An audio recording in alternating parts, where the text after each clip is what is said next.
উট কাঁচা সাপ খেয়ে ফেলায়, জানেন এটা? আপনারা জানেন না তো যে এই যে কাঁচা খেজুরের ডাল পুঁতা হয় কেন, কবরে দেওয়া হয় কেন? মানুষ মারা যাওয়ার পরে চার কোনায় কিন্তু কাঁচা খেজুরের ডাল দেওয়া হয়। কবর দেওয়ার পরে কাঁচা খেজুরের ডাল পুঁতা হয়েছে, 6 মাসেও কাঁচা খেজুরের ডালটি আমাদের এইদিকে একটি ঘটনা আলোড়ন সৃষ্টি করেছে। কবর দেওয়ার পরে কাঁচা খেজুরের ডাল পুঁতা হয়েছে, 6 মাসেও কাঁচা খেজুরের ডালটি পচে নাই।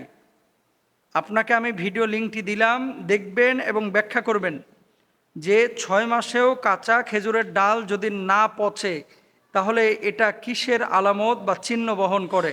আমরা কি ধরে নিতে পারি এই কবরবাসী যিনি কবরে রয়েছেন তিনি জান্নাতি? এটা বাংলাদেশে 2-4 দিন পর পর এরকম ঘটনা কিছু আসে, আর কিছু ইউটিউবে ফেসবুকে ভাইরা এগুলো ছড়িয়ে আমাদের সাধারণ যে মানুষগুলো এদের মনে নানান ধরনের প্রশ্ন উত্থিত করে বা উত্তোলন করে বা জাগ্রত করে। কবরের কাঁচা ডাল, আমি ভিডিওটা দেখলাম, এখানে হুজুর এরকম দাঁড়ায় বলতেছে যে এটার ব্যাখ্যা কি হবে। উনিও আসলে প্রশ্নই ছুড়েছেন যে 6 মাস, ওই যে মানুষ মারা যাওয়ার পরে চার কোনায় কিন্তু কাঁচা খেজুরের ডাল দেওয়া হয়, 6 মাস একটা ডাল পচে নাই, অথচ মাথাও কাটা নিচও কাটা, এই ডালটাকে পুঁতে দেওয়া হয়েছে, কেন পচতেছে না? এটার জন্য ওনার প্রশ্নটা জেগেছে যে আসলেই তার মানে এখানে অলৌকিক কোনো কিছু বা কোনো ঘটনা বা কোনো বিষয় আছে কিনা, এই জন্য প্রশ্নটি করেছেন।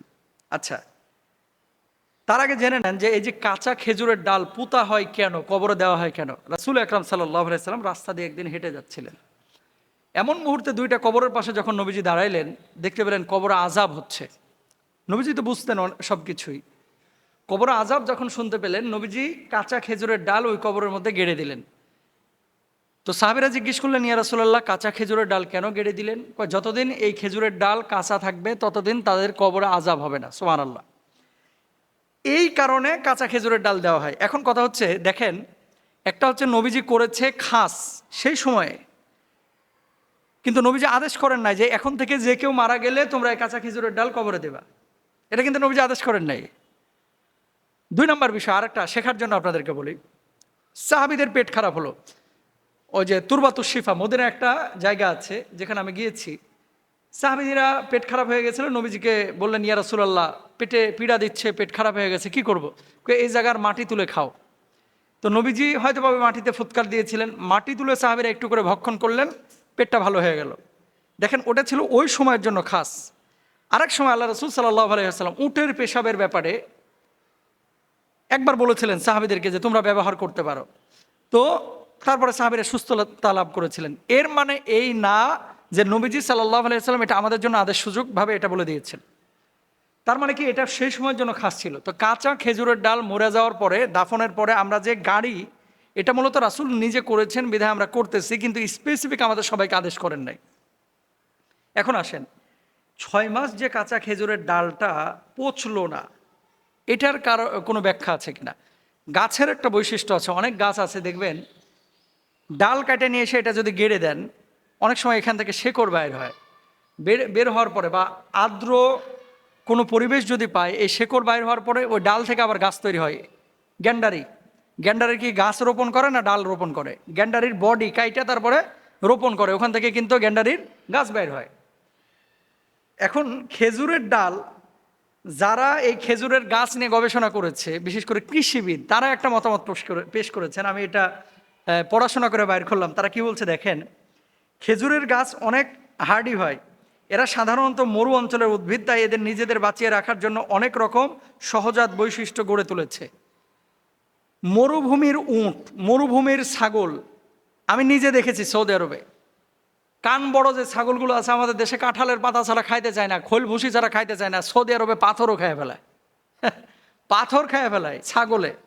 উট কাঁচা সাপ খেয়ে ফেলায়, জানেন এটা? আপনারা জানেন না তো? জীবিত সাপ, উটের মুখ, অনেকে দেখে থাকবেন যারা অনলাইনে অ্যাক্টিভ থাকেন, আমার এটা নিয়ে অনেক আগে একটা লেকচারও আছে। উটের বছরে 2-1 বার পেট খারাপ হয়, যখন পেট খারাপ হয় উটকে হাঁ করে, ওই যে ধোঁড়া সাপ আছে, তারপরে এই বিষাক্ত অনেক সাপ আছে, ছোট ছোট সাপ, এই সাপ নিয়ে, তাজা সাপকে যদি উটের মুখে ঢেলে দেন বা থুয়ে দেন, উট চাবায় খেয়ে ফেলায়। সাপ আছে ছোট ছোট সাপ, এই সাপ নিয়ে, তাজা সাপকে যদি উটের মুখে ঢেলে দেন বা থুয়ে দেন, উট চাবায় খেয়ে ফেলায়। ওই সাপ যদি উটের পেটে যায় তাহলে উটের পেটের ওই রোগগুলো ভালো করে, এটা বিজ্ঞানও একমত, এবং এটা ভিডিও পাবেন আপনারা সৌদি আরবে।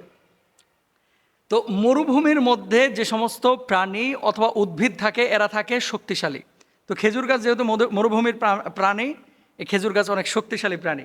তাহলে এখন তার মধ্যে একটা হলো এদের ব্লেডের মতো পাতা, যেখানে পত্ররন্ধ্রের সংখ্যা নেই বললেই চলে, আর পাতার ডগা কাটার মতো, যার ফলে ট্রান্সপিরেশন বা বাষ্পমোচন অনেক কমে যায়, যার ফলে গাছের দেহে জলের কমতি দেখা যায় না। একইভাবে পাতাসহ ডালও অনেকদিন সজীব থাকে। তো যদি মাটি ভিজা থাকা অবস্থায় সে ডাল মাটিতে পুঁতে দেওয়া হয়, সে ডাল মাটি থেকে ময়েশ্চার শোষণ করে নেয়, যেটা ডালকে বহুদিন সজীব রাখে। এরপর মাটির ময়েশ্চার এর ওপর নির্ভর করে ডাল কতদিন সজীব থাকবে। সব কিছুর পেছনে আল্লাহ সুবহানাহু ওয়া তাআলা একজন বিজ্ঞানী, মহাবিজ্ঞানী, তিনি কোনটাকে জীবিত রাখবে, কোনটাকে মেরে ফেলবে, শুকিয়ে ফেলবে, এটা আল্লাহর ইশারা। এখন এই 6 মাস যে কাঁচা খেজুরের ডাল এভাবে ভেসে আছে, এর কারণে গ্যারেন্টি দেওয়া যাবে না যে কবরে কোনো আযাব হচ্ছে না, এরকম কোনো বর্ণনা আল্লাহ রাসূলের থেকে নেই। সুতরাং এগুলো নিয়ে এত আলোচনা পর্যালোচনার কোনো বিষয় নাই। আল্লাহ তাআলা আমাদেরকে বোঝার তৌফিক দান করুন।